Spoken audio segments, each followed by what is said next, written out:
बस बुढ़िया आई ताखन सुन लई। व्यास जी ने कही आज छठमो दिन है भैया, आज तो रसगुल्ला की कथा होगी। तो बुढ़िया के दिमाग पे रसगुल्ला की कथा। तो रसगुल्ला की कथा कैसी होती है मैया? अरे कछु मत पूछे भाऊ, नहीं बताओ तो नहीं क्या क्या कहा रसगुल्ला की कथा में के मोको कछु ना पता बेटा, याद नहीं रहे वे।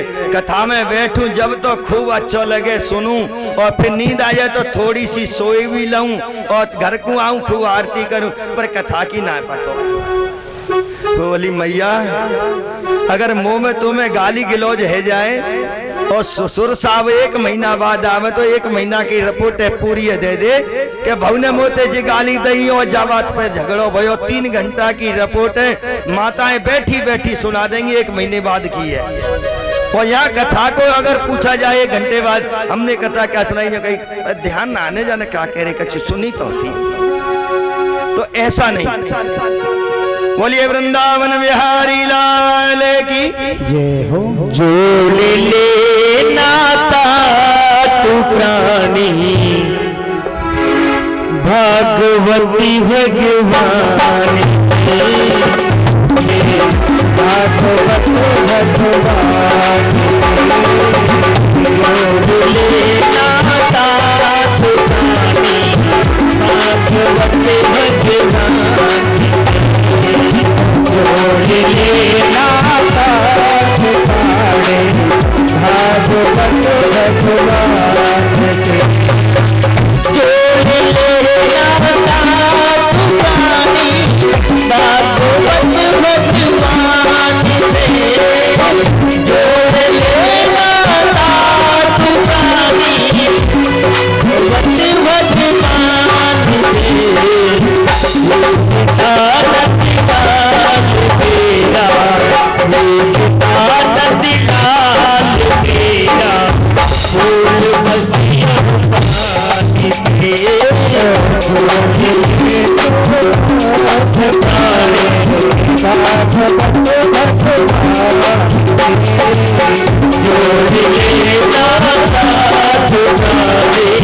भागवत भगवान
मैं भक्तों से निवेदन करना चाहूंगा।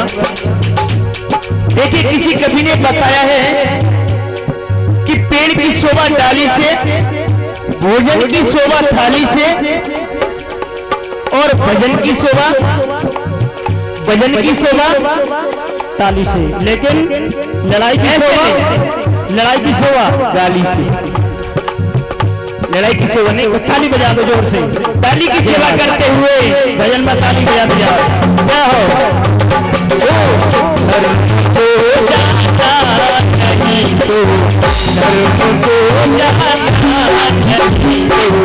क्या हुआ ये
बांके बिहारी लाल की जय हो। बोलिए भक्तवत्सल भगवान की जय हो।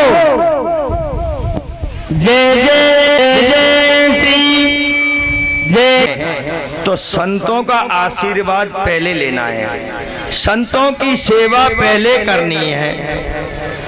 संत एक ऐसे होते हैं अपने दुख में किसी गृहस्थी वाले को नहीं डालते हैं। गृहस्थी वाले पे कोई कष्ट आ रहा हो तो संत जाकर के उनकी रक्षा के लिए अपने तन को भी लगा देते हैं, अपने मन को भी लगा देते हैं। ये कथा भी आएगी,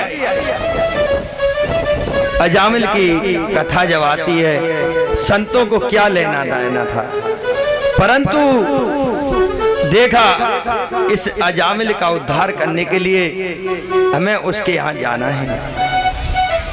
उस गड़का के यहाँ गए और उनको नारायण, उनके पुत्र का नाम नारायण रखा। अजामिल ने कितने अशब्द कहे पर वो भी सहन कर लिया। संत तो एक समुद्र होता है, इसलिए संतों की सेवा, संतों का आशीर्वाद लेना। भगवान श्री राम मर्यादा पुरुषोत्तम 14 वर्ष के लिए वन में गए, सबसे संतों से मिले, सब संतों का आशीर्वाद लिया। तो आप यहाँ पर आए हुए हैं नैमिषारण्य क्षेत्र में। सुतजी महाराज ये ऋषियों को कथा श्रवण करा रहे हैं। हजारों ऋषि विराजमान हैं, परंतु उनमें से एक ऋषि सवाल करता है, एक ऋषि ही सवाल करता है, एक ऋषि ही बोलते हैं। एक श्रोता खड़ा होकर के पूछता है, हे सुतजी महाराज ये कैसे हुआ, इसके करने से क्या होता है? अगर हजारों ऋषि खड़े होकर के सवाल करने लग जाएं तो क्या सुतजी महाराज जवाब दे पाएंगे? सुतजी महाराज समीची उत्तर देते हैं और सबको समझाते हैं। तो एक ऋषि ने खड़े होकर के पूछा, हे सुत जी महाराज, आप ये बताइए कि पहला प्रश्न करते हैं कि मानव के लिए परम धर्म क्या है? मानव के लिए परम धर्म क्या है? श्री सुत जी महाराज ने कहा, हे ऋषिगणों सुनिए। ऋषि कहते हैं क्या परम धर्म यही है कि परिक्रमा लगाना? हमने कह दिया इस पांडाल की परिक्रमा लगाओ, यही तुम्हारा परम धर्म है। क्या परम धर्म ये कहा जाता है कि मंदिर में जाके ठाकुर जी को स्नान कराना? कि परम धर्म ये भी है कि दूसरों को पीड़ा देना?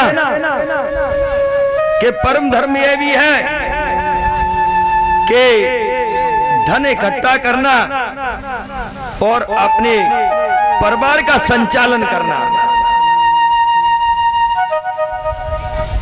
सुत जी महाराज ने कहा, ऋषिगणों, हजारों संत विराजमान हैं, मानव का परम धर्म है भगवान की भक्ति करना। जिस मानव ने भगवान की भक्ति नहीं की, भगवान का भजन नहीं किया, अपने हाथों से कोई पुण्य दान नहीं किया, तो उनको बपू नामक नरक में जाना पड़ता है। वो बपू नामक नरक क्या है? शिव पुराण में बताया गया है, 28 नरकों का वर्णन है। 28 नरक हैं। जो प्राणी जैसे कर्म करता है उसको वैसे ही नरकों में भ्रमण करना पड़ता है।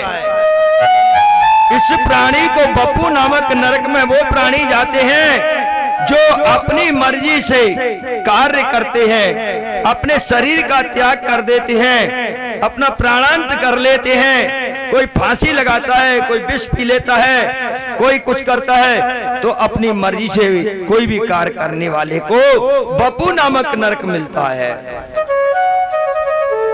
एक होता है ताम्र नरक, तांबे का कुंडा बना हुआ है, गर्म जल है, जो दूसरों को जल भी नहीं पीने देते हैं।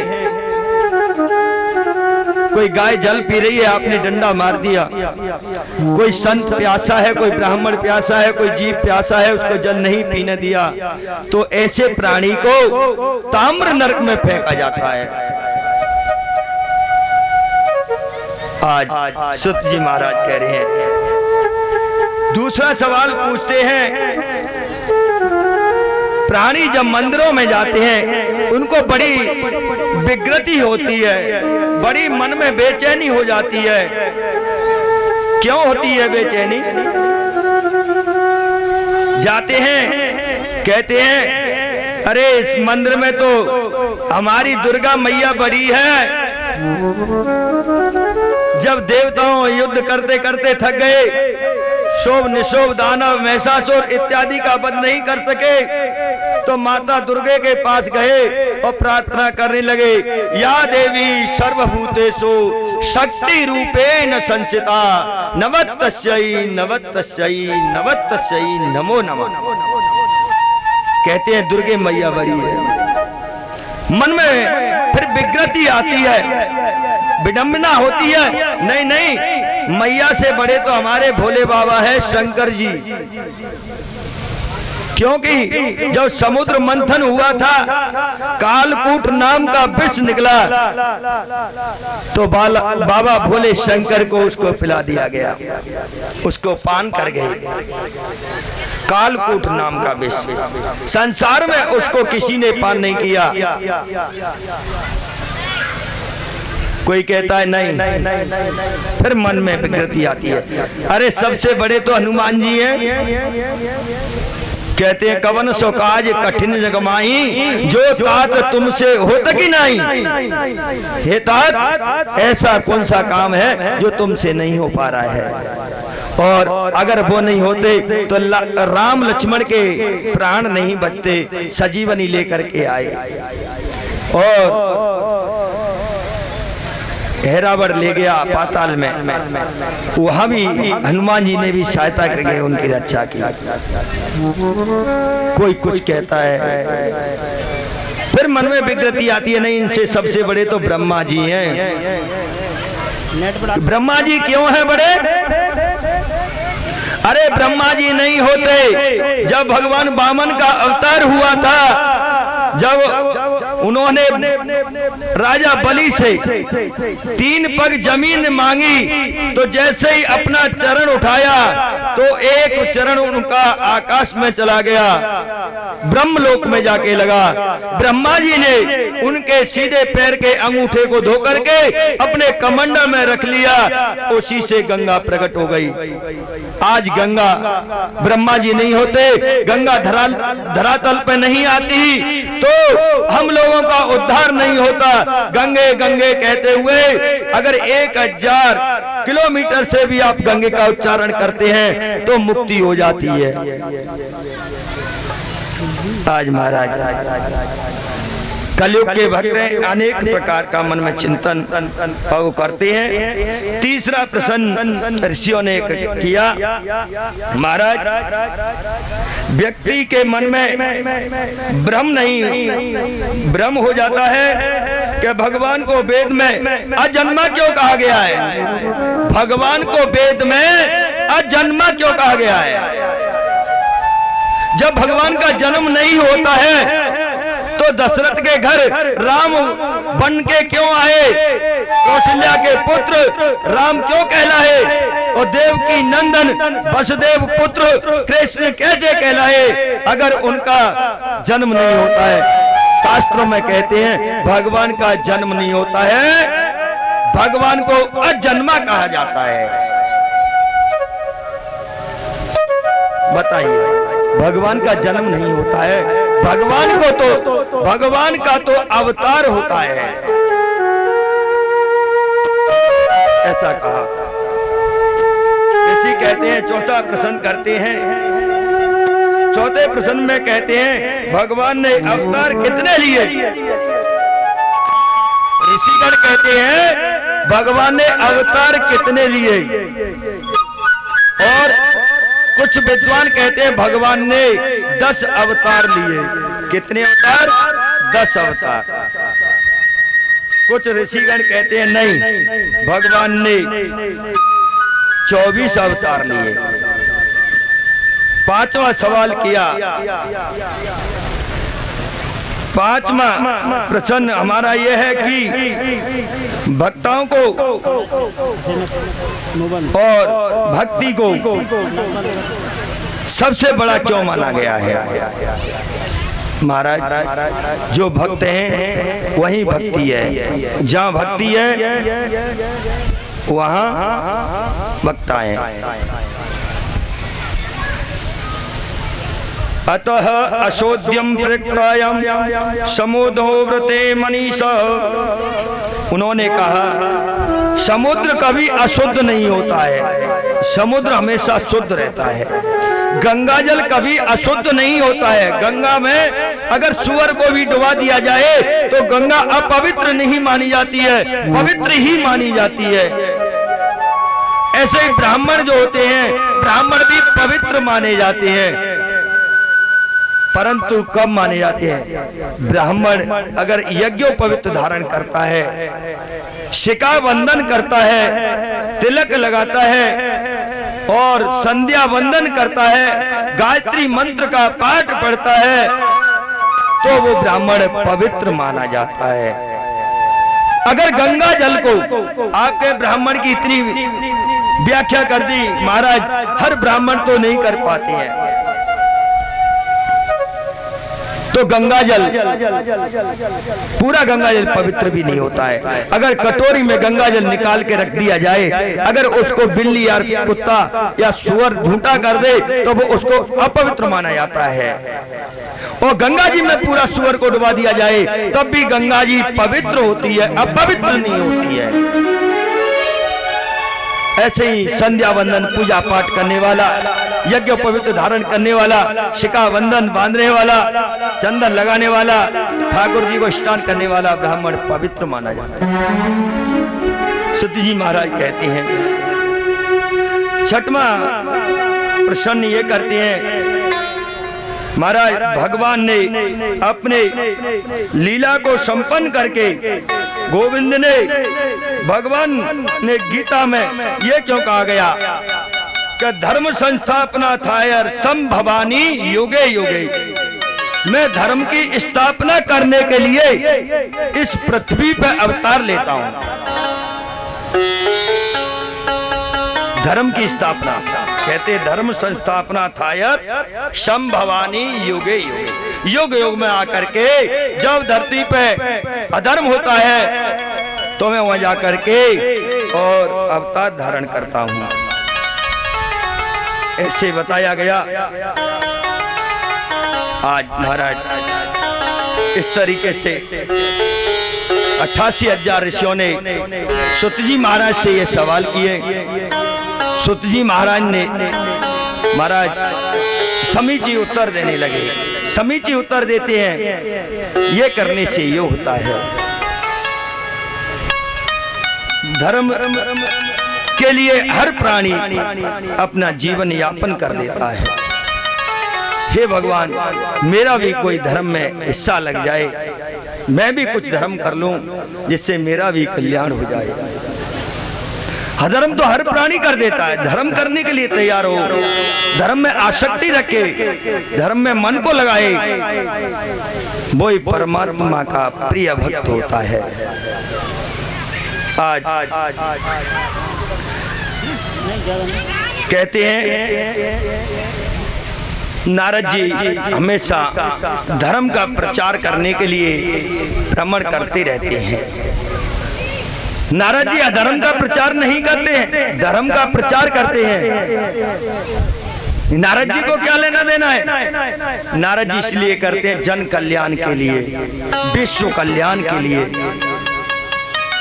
कलयुग में तो आजकल ऐसे भक्त हो गए हैं महाराज, कहते कलयुग केवल नाम आधारा, सुमेरे सुमेर नर उतरई पारा।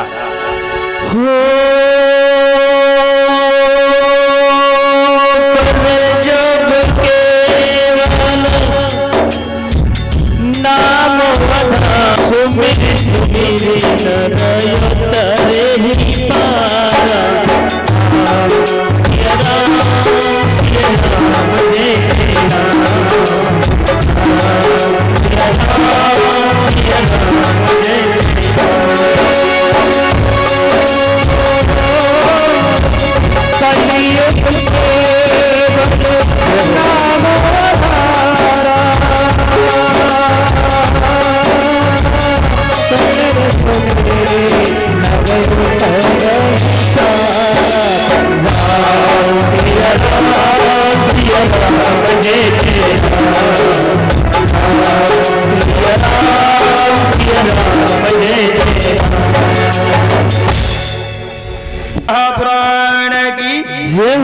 अगर जो प्राणी एक हाथ उठा करके बोलेगा अगले जल्दी लूट लो, तो दोनों हाथ चलेंगे आपके। अरे ये गड्डी तुम्हारी भक्ति की गड्डी है, इनको ताली बजाओ, कीर्तन में हाथ उठाओ, जयकारा बोलता है, ये क्या है? जय जय जय जय। अरे श्वास से क्यों भरते हो? खूब बोलिए जोर से, बोलिए वृंदावन बिहारी लाल की। दो ही मिलेंगे, तीन नहीं मिल सकती हैं, ये आदेश करते थे। तो कलयुग के भक्त कैसे हैं पता है? एक भक्त ने तपस्या की ब्रह्मा जी की। एक संत जी हमें सुना रहे थे, लाला एक भक्त ने कलयुग में तपस्या की ब्रह्मा जी की। ओम ब्रह्माय नमः, ओम ब्रह्माय नमः, ओम ब्रह्माय नमः उच्चारण करते करते तपस्या की 3 महीने हो गए। ब्रह्मा जी प्रकट हुए। भक्त बोला, प्रभु तुमने बहुत बड़ा कष्ट दिया मुझे, 3 महीने में आए हो आप, मुझे पता है तुम्हें भूख प्यास से बेचैन था, 3 महीने व्यतीत हो गए। ब्रह्मा जी बोले लाला इतना गुस्सा काहे को है रो भैया, 3 महीना हैगे तो 3 महीना के 3 वरदान मांग लेना। 1 महीना तपस्या करता 1 वरदान देता, अब 3 महीना तूने तपस्या की है तो मैं तुझे 3 वरदान दूंगा। भक्त ने कहा ये तो अच्छा हुआ, मैं तो सोच रहा 1 ही मिलेगा, तो 3-3 वरदान प्राप्त हो रहे हैं। मांग ले लाला। भक्त ने कही महाराज मुझे 3 वरदान दोगे, वचन दो। हाँ वचन दिया। ब्रह्मा जी से कहा महाराज 1 वरदान तो मुझे ये दे दो कि मेरी शादी नहीं हुई है, सबकी शादी हो गई है, मैं गांव में घूमता हूँ, कोई घर में नहीं एंट्री देता है, चल रडुआ बाहर निकल, तो मेरी शादी हो जाए।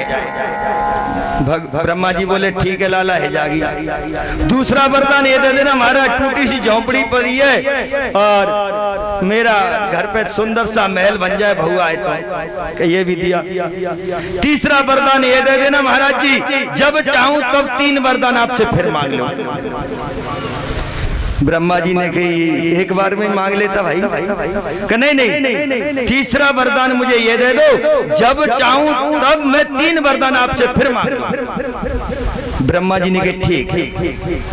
उसकी शादी हो गई, मकान बन गया, रहने लगा। एक दिन ऐसा हुआ कि बहुत जोर की वर्षा आई, तूफान आया, उसके घर पे जो डिस्टेम्बर आया था वो छूट गया वर्षा से और आंधी तूफान में मकान नष्ट वष्ट हो गया। अब उसके घर पे कोई बच्चा भी नहीं था, काफी समय हो गया। बान के अब क्या है 3 महीना तपस्या की है, ब्रह्मा जी को याद करो। ए ब्रह्मा जी प्रकट हो, ब्रह्मा जी प्रकट हो। ब्रह्मा जी बोले भाई लाला मांग ले, क्या मांग रहे हो? कि महाराज 3 वरदान है मेरे, 3 वरदान दे दो। क्या मांग ले? कि 1 वरदान तो ये दे दो कि वर्षा हो तो पूरे गांव में हो जाए पर मेरे घर के आसपास नहीं हो। ठीक है भाई दिया। दूसरा वरदान ये दे दो कि मेरे संतान नहीं है, 5-4 लाला हो जाए खूब ताकत वाले। ठीक है ये भी दिया। तीसरा वरदान ये दे दो जब चाहूं जब मैं 3 वरदान आपसे फिर मांग लूं। ब्रह्मा जी ने कहा ये पीछा नहीं छोड़ेगा, कलयुग का भक्त है। ठीक है दिया। चले गए ब्रह्मा जी। कुछ समय के बाद में कुछ बीमारी फैल गई, पैसे का अभाव हो गया। अब तो उससे क्या जरूरत है नौकरी करने की। ब्रह्मा जी को बुलाया, हे ब्रह्मा जी प्रकट हो। ब्रह्मा जी बोलो क्या बात है भाई? अरे मुझे 3 वरदान दो, मेरे वरदान है, मांग ले भाई। कि 1 वरदान तो ये दे दो महाराज कि मेरे घर पे इतना वैभव हो जाए कि गांव में किसी के पास पैसा नहीं हो। कि दिया। 1 वरदान ये दे दो महाराज जी। कि क्या? कि महाराज मेरे घर पे कोई बीमारी कभी आई नहीं, किसी डॉक्टर को घर में नहीं प्रवेश हो, कोई बीमारी नहीं आई, ये भी दिया। और तीसरा वरदान ये दे दो जब चाहूं तब 3 वरदान फिर मांग लो। ब्रह्मा जी बोले ये नहीं छोड़ेगा। 3 महीने तपस्या क्या की, ये तो पीछे लग गया। ब्रह्मा जी रोते हुए विष्णु भगवान के पास पहुंचे, हे प्रभु रक्षा करो, हे नारायण रक्षा करो, हे प्रभु रक्षा करो। भगवान से प्रार्थना करते हैं, स्तुति गाते हैं कि करारविंदे न पदारविंदो मुखारविंदे विनवेशयन्तम् बटशुपत्र शपटे शयनम् बालम मुकुंदम मुनिमास्मरामि। हे बालम मुकुंद भगवान मेरी रक्षा करो। ब्रह्मा जी की स्तुति सुन के विष्णु भगवान मुस्कुराए, कहने लगे क्या बात है ब्रह्मा जी, आज इतने बेचैन क्यों हैं, क्या कारण है? ब्रह्मा जी बोले अब की बार बचा लो, कलयुग के भक्त हैं, ये मेरे पीछे लगे, अब इनके चक्कर में नहीं आऊंगा। विष्णु भगवान बोले कलयुग के भक्त हैं ब्रह्मा जी, अगर पिलपिला अमरूद भी चढ़ाते हैं तो समझ लेना इसमें इनका कोई स्वार्थ है। सोच समझ के वरदान दिया करो। ठीक है महाराज, अब की बार रक्षा करो। भक्त ने द्वारा फिर याद किया, हे ब्रह्मा जी प्रकट हो। ब्रह्मा जी बोले विष्णु भगवान प्रकट हो। भक्त तो कह रहा है ब्रह्मा जी प्रकट हो, विष्णु भगवान से ब्रह्मा जी कहते हैं हे विष्णु भगवान प्रकट हो, विष्णु भगवान कहते हैं हे सरस्वती प्रकट हो। एक दूसरे को बुला रहे हैं। सरस्वती ने कहा विष्णु भगवान से क्या आदेश है कि भक्त की जिह्वा पे जाके विराजमान हो जाओ। भक्त पे ऐसा वरदान मांगे जिसे ब्रह्मा जी का पीछा छूट जाए। सरस्वती जाकर के भक्त की जिह्वा पे विराजमान हो गई। भक्त ने कहा प्रभु मुझे 3 वरदान दे दो जो मेरे वरदान आपके पास है। ब्रह्मा जी बोले मांग लो। कि एक वरदान तो ये दे दो प्रभु कि मैं आपकी भक्ति में, नारायण की भक्ति में लग जाऊं। लग जा भैया, अच्छी बात है। दूसरा वरदान ये दे दो महाराज कि कभी मैं किसी से कुछ नहीं मांगू। और अच्छी बात है भैया, तूने बहुत अच्छा सवाल किया। तीसरा वरदान ये दे दो महाराज मेरी मुक्ति हो जाए। ब्रह्मा जी बोले भैया तेरी मुक्ति हो चाहे सुक्ति हो, तू भैया पीछा छोड़, तेरी मुक्ति है। बोलिए वृंदावन बिहारी लाल की। आज कलयुग के भक्त हैं, मंदिर में पूजा करने जाएंगे, स्वार्थ पहले साथ में होगा। 4 चनौरी रख लेंगे, कहेंगे मैया का स्नान कराना है, मैया से तो मांगेंगे 2 लाला हो जाए, और महादेव बाबा से कहेंगे प्रभु थोड़ी सी संपत्ति आ जाए। और ऐसा ही कहा जाता है गोपनीयम गोपनीयम गोपनीयम प्रियतनम। अगर आपको पूजा करनी है तो जो भी है गोपनीय रखो अपने मन के अंदर। परमात्मा क्या नहीं जानते हैं? क्या तुम्हारे हृदय की बात को नहीं जानते हैं? वैसे आप कहते हैं हमारे हृदय में परमात्मा का वास है, हमारा मन ही मंदिर है। जब तुम्हारा मन मंदिर है, मंदिर में क्या परमात्मा नहीं है? तो परमात्मा से क्या मांगना? और मांगना तो अपने आप को धोखा देना है। तो नारद जी ने सोचा लक्ष्मी नारायण में, भगवान विष्णु और लक्ष्मी में तो झगड़ा हम कराते ही रहते हैं, हमेशा कराया है, परंतु बाबा भोलेनाथ में और पार्वती में हमने कभी झगड़ा नहीं कराया। चलो आज कैलाश पर्वत चलते हैं। आज नारद जी कैलाश पर्वत की तरफ जाते हैं और कैलाश पर्वत पे जैसे ही पहुंचते हैं माता पार्वती वहां विराजमान है।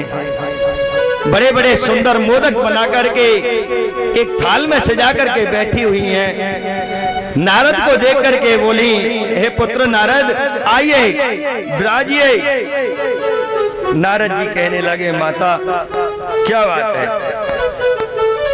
आज तो बड़े भाव के साथ में आप हमें बुला रही हैं, क्या बात है? नारद जी से कहती हैं मैंने बड़े सुंदर मोदक बनाए हैं, आप भी इनको पाइए। नारद कहते हैं नारद नार ज्ञान ददाति इति नारदः।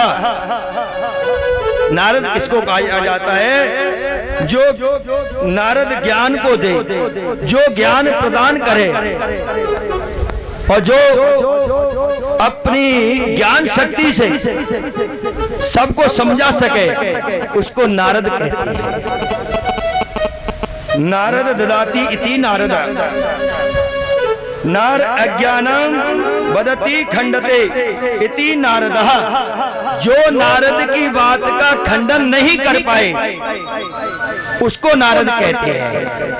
अगर उसकी किसी संत की बात का खंडन कर दिया, संत जी ने कुछ बोला आपने कुछ बोल दिया, उसका खंडन कर दिया, उसको नारद नहीं कहा जाता है। नारद की बात को आज तक किसी ने खंडन नहीं कर पाया, इसलिए उनका नाम नारद रखा गया। और जिसको नारद के दर्शन हुए हैं उसको परमात्मा के दर्शन अवश्य हुए हैं। आज तक जिन्होंने नारद के दर्शन किए तो उनको परमात्मा के दर्शन अवश्य हुए। बताइए किसको नहीं हुए? भक्त ध्रुव ने 5 वर्ष थे, मन में सोच रहे कैसे तपस्या करूंगा, क्या होगा। सामने नारद जी आ गए, नारद जी के दर्शन हो गए। दर्शन होते ही नारद जी ने ऐसा ज्ञान दिया, ऐसा मंत्र दिया, जिसके कारण स्वयं नारायण को आना पड़ा। नारद जी के दर्शन कयादु नंदन प्रहलाद को भी हुए। वो माँ के गर्भ में थे, जब ही देवता उनको ले जा रहे स्वर्ग के लिए और हिरण्यकश्यप तपस्या के लिए चला गया, तो नारद जी ने देवताओं को समझा करके कयादु को अपने घर ले गए।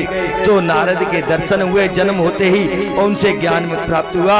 तो परमात्मा के स्वयं नरसिंह भगवान अवतार धारण करके नारद जी को दर्शन दिया, प्रहलाद को दर्शन दिए।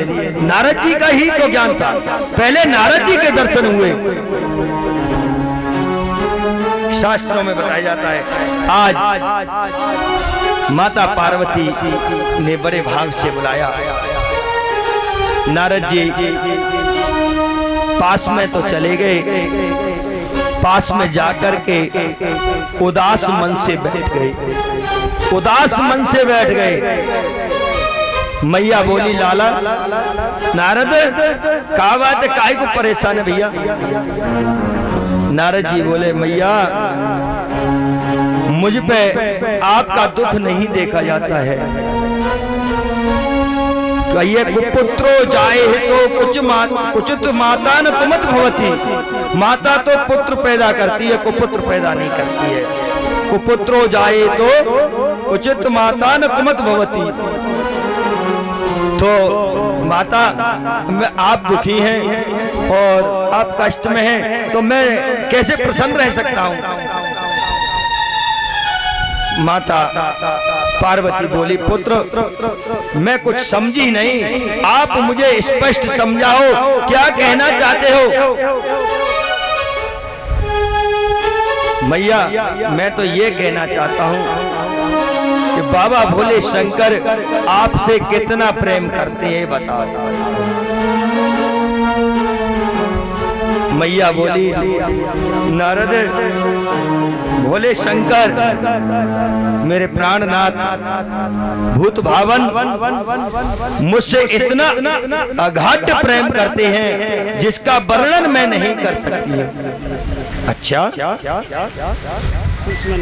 आपसे कोई बात नहीं छुपाते हैं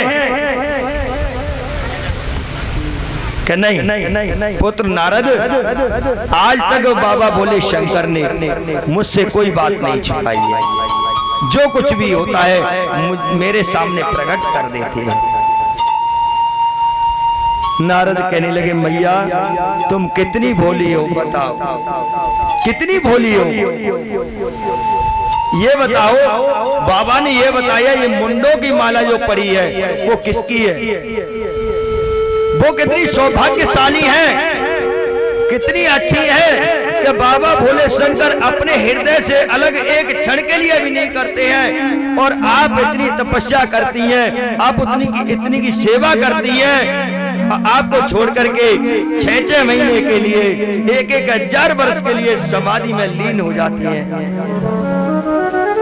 पर मुंडों की माला को उतारते नहीं है। वो उन किस नारियों के मुंड है, कभी बताया? माता पार्वती सोचने लगी, ये तो मुझे कभी बताया ही नहीं है कि मुंड वो किसके हैं। ये तो बात सत्य है।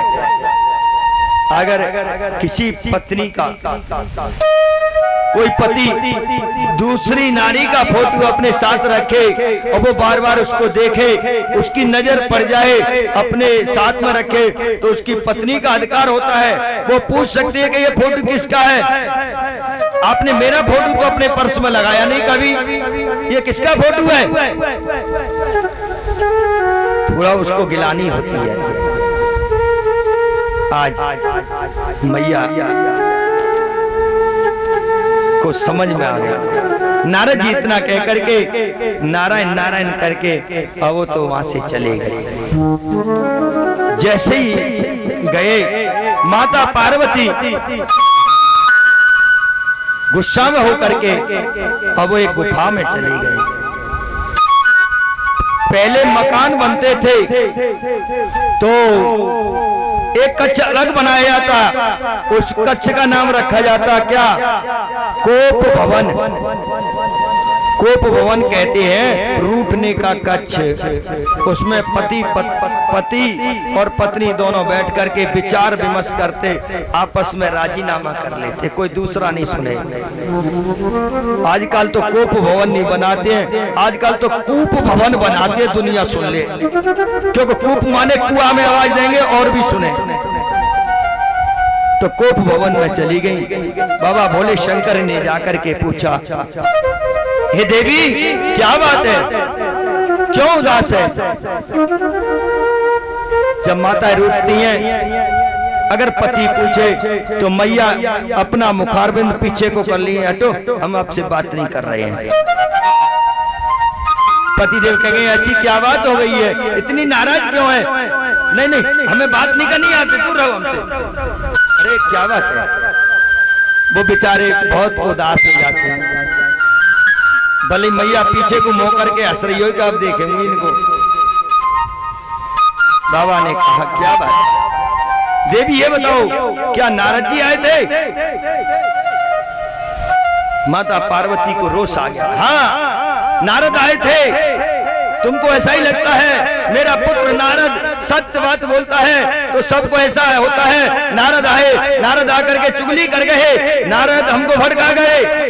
नारद जो भी कहते हैं वो सत्य कहते हैं। असत्यम वाक्यम न वदामि, असत्य वाक्य नहीं बोलते हैं।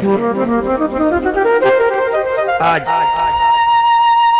बाबा सोचने लगे ठीक है, एक श्लोक बताया गया है, देवी पुराण में लिखा है, एकस्य वाला तरुणी अवस्था पति प्रसंगे प्रथम प्रवेश अर्धनिशायां शब्दं करोति। कहते हैं एकस्य वाला तरुणी अवस्था पति प्रसंगे प्रथम प्रवेशा अर्धनिशायां शब्दं करोति। आज माता पार्वती की अवस्था क्या है? तरुणी अवस्था है, अकेली है। एकस्य वाला माने एकस्य वाला तरुणी अवस्था।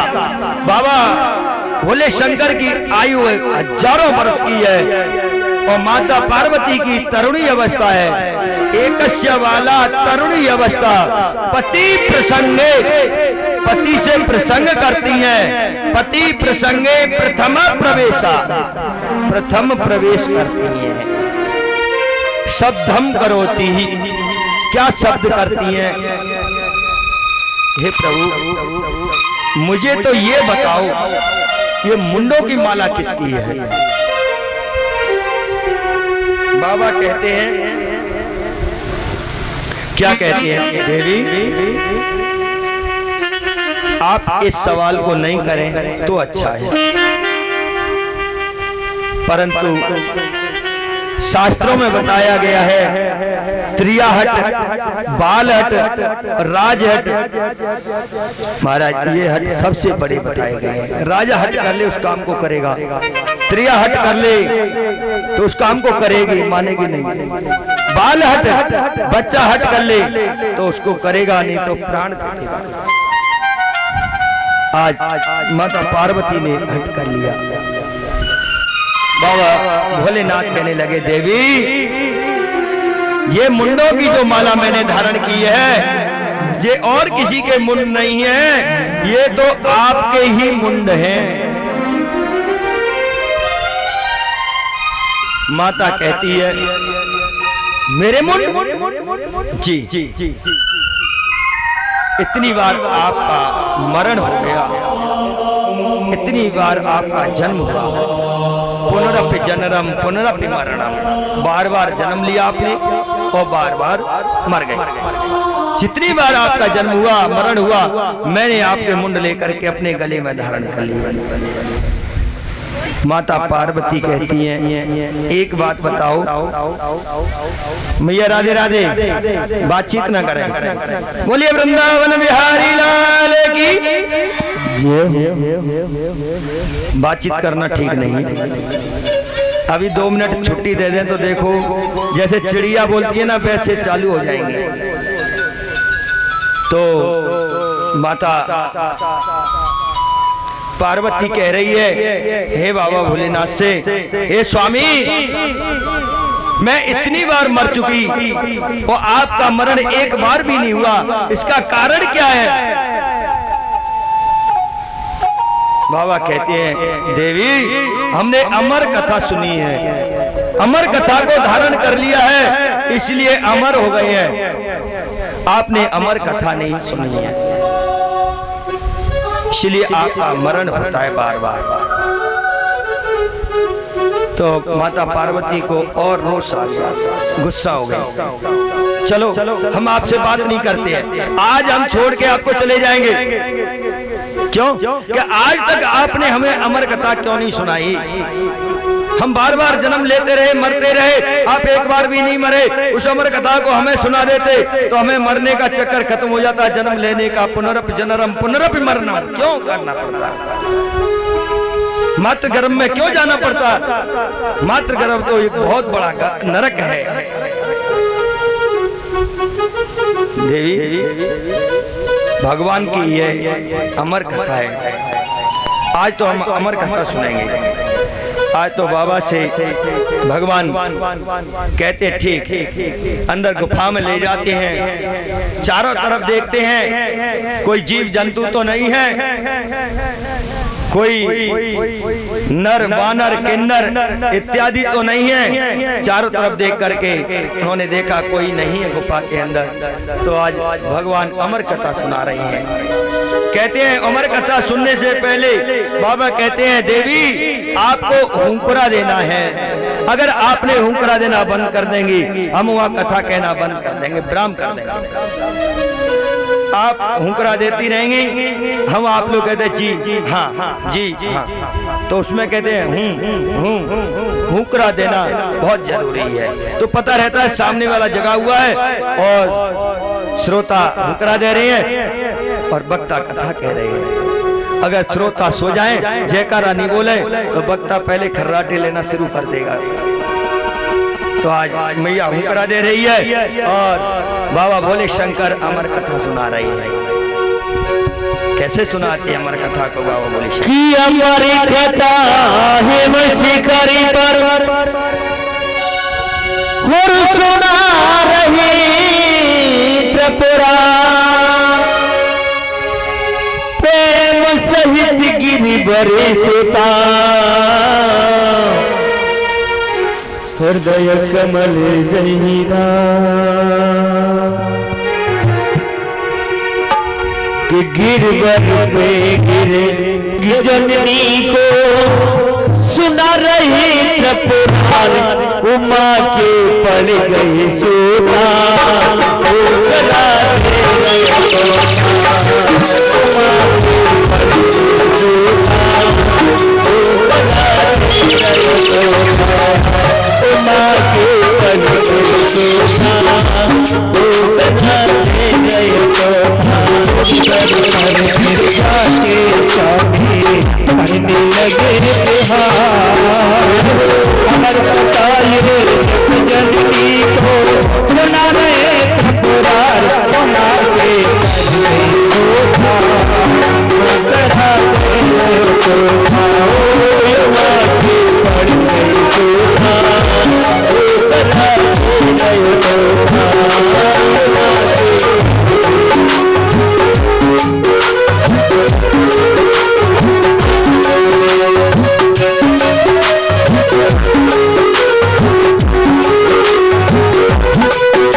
सुनायो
पर सोए सुनते अमर कथा जगदम्बे वहाँ पर सोई सुनते सुनते अमर कथा जगदम्बे वहाँ पर सोए कथा सुनाई किसको और करा कोई कथा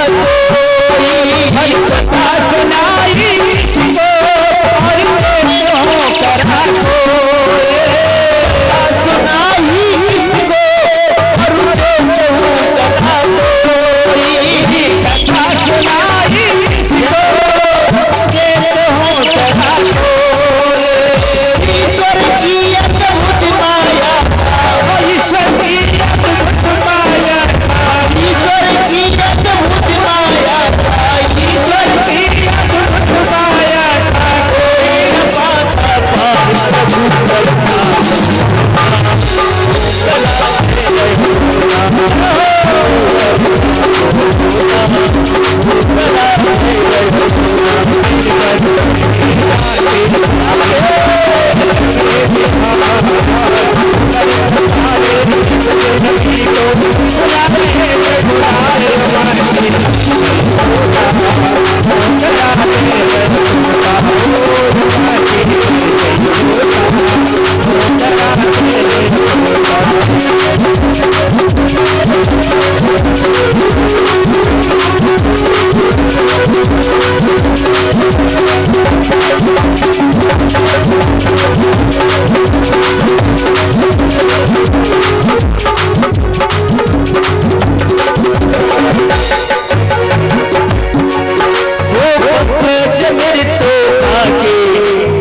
अमर कथा की माया और पंडित में धोखा के ये अमर कथा की माया बजर धोखा के ये अमर कथा की माया पंडित में धोखा के अमर कथा की माया संत सोच करती कंचन है कैया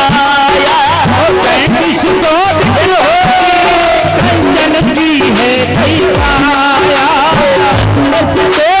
करती कंचन की रहे कैया करती कंचन सी है कैया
जय हो।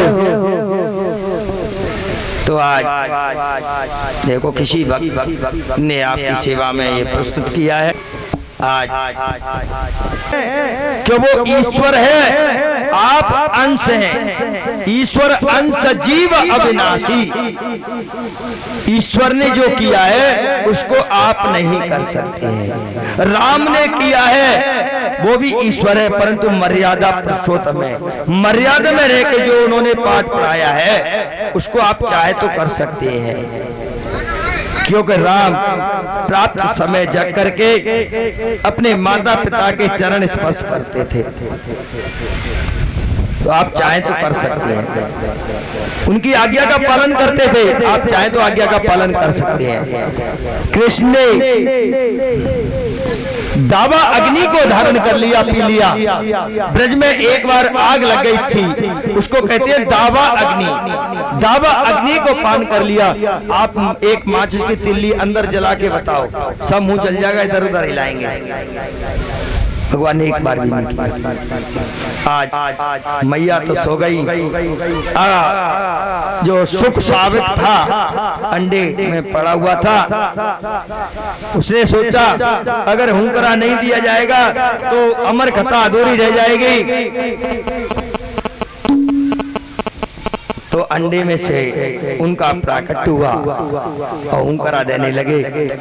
इधर जब भगवान ने, भोलेनाथ ने बाल कृष्ण लाल की जय बोली, पूरा प्रसंग हुआ। भगवान ने जो लीलाएं की, उद्धव संवाद हुआ, अपने धाम को जाने लगे। पूरा प्रसंग होने के बाद में बाबा भोलेनाथ ने कहा, बोलिए बाल कृष्ण भगवान की। जैसे ही जयकारा बोला, मैया की निद्रा भंग हो गई। मैया कहने लगी क्या हुआ, कैसे अल्लाह सा हुआ। बाबा कहने लगे पार्वती आपको अमर कथा सुना दें। अब तो आप अमर हो गई हैं, अब आपका मरण नहीं होगा, अमर रहोगे। मैया कहने लगी प्रभु मैंने तो कथा को वहीं तक सुना है। गोवर्धन पूजा की लीला आप बता रहे थे, ब्रजवासी गोवर्धन की पूजा कर रहे थे। आप ही पूजे, आप ही पूजावे। खुद पूजते हैं और खुद को ही पूजते हैं।